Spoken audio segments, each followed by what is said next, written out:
So okay mga paps, meron tayo dito ng customer, 2006 na Nissan Sentra. Ayan siya. So mataas na yung order niya, 180k. Problema ni sir, parang nag-intermittent na check engine. Ngayon, napalit siya ng spark plug na wala naman.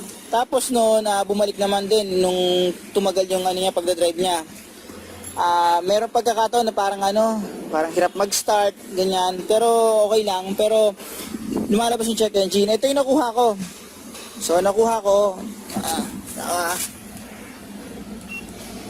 knock sensor, yan, saka CKP, yan na naman. So crankshaft position sensor. So alam nyo na yan mga paps.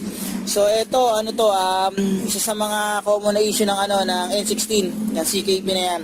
So hindi ibig sabihin yan, dalawa nakuha ko, di ba? Dalawa. Patry mo i-delete yan. Delete natin para makita nyo. I-delete ko yan, mawawala yan.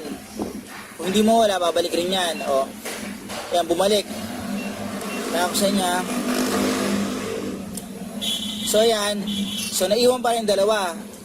Sa ganitong sitwasyon mga paps, ito madalas na issue sa N16 eh.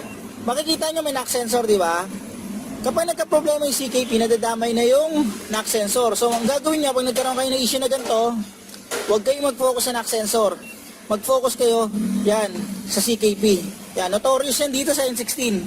Yan, sa mga tropa natin, alam na alam yan. Ito. Nasa loob pa. Paano yan? Binukot. Kaya angat talaga. Tatanggalin yung gulong dito, tapos tatanggalin yung sensor. Hindi na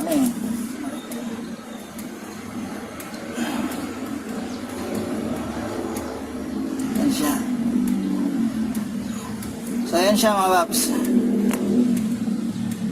So ayan, nakita nyo sa video, pinakita ko yung location ng crankshaft position sensor. So yun ang gagawin dyan. Maganda, mapaltan yan. So ito, di katulad na iba sasakyan, dito lang yung crankshaft position sensor. Ito, sa N16 dun sa ilalim. Medyo mahirap, medyo madugong tanggalin. Mahirap nun, baka mamaya may maiwan pa, mas lalong abala. Pero ang pinaka rito, challenge dito, yung pagtatanggal. Kasi napaka-abala.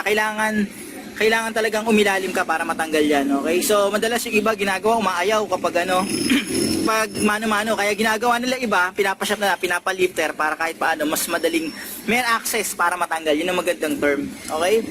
So, yun lang mga paps. Kung ito, may ganun kayong problema, check engine, tapos minsan hirap umistart, tapos nagloloko yung sabi ni sir, nagloloko sir yung RPM minsan. Nagloloko RPM. Related din yun doon. Hindi lang porket nagloloko RPM, dito na tayo, 'di ba? Yung ginagawa kong video sa sa minor, dito sa ACV. Hindi lang diyan. Pwede sa ignition coil din, sa spark plug.